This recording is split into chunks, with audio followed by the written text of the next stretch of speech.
Hello বন্ধুরা, আজকে আমি তোমাদের সাথে ঝাড়খণ্ডের একটা বিয়ে বাড়ি যাওয়ার এক্সপিরিয়েন্স শেয়ার করব।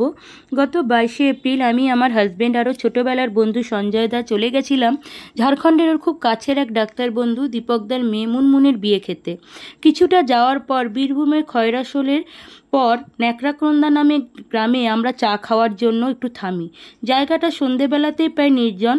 আমরা ওখানে চা বিস্কুট খেয়ে আর কিছুটা ফটো তুলে আবার রওনা দিলাম দীপকদার বাড়ির উদ্দেশ্যে। তারপর যাচ্ছি জঙ্গল আর জঙ্গল, শেষ আর হয় না। বাংলা বর্ডার পার করে ঝাড়খণ্ডের জামতারা ডিস্ট্রিক্ট স্টার্ট হলো। তারও পরে আরও 5 কিলোমিটার যাওয়ার পর প্রায় বিয়েবাড়ি খাজুরি পৌঁছলাম। প্রথমে দীপকদা ও দিদির সাথে দেখা করে তারপর আমরা মেন ভেন্যুর দিকে এগোলাম। খুব সুন্দর লাইটিং করে ডেকোরেশন করা হয়েছিল। অনেকটা হেঁটে আমরা মেন ভেন্যুতে পৌঁছলাম।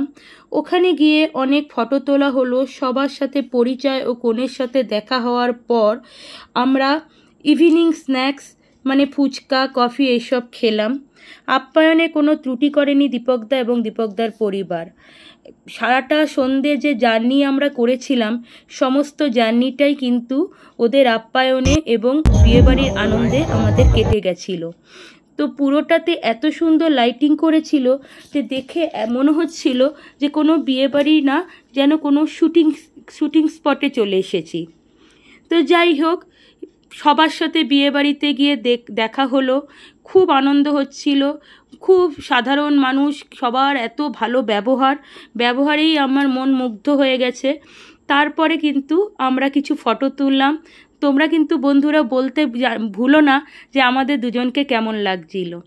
তারপর কিন্তু আমরা একটুখানি ইভিনিং স্ন্যাক্স খেলাম, কিন্তু বাড়ি ফেরার তাড়া থাকার জন্য আমরা তাড়াতাড়ি খেতে বসে গেলাম।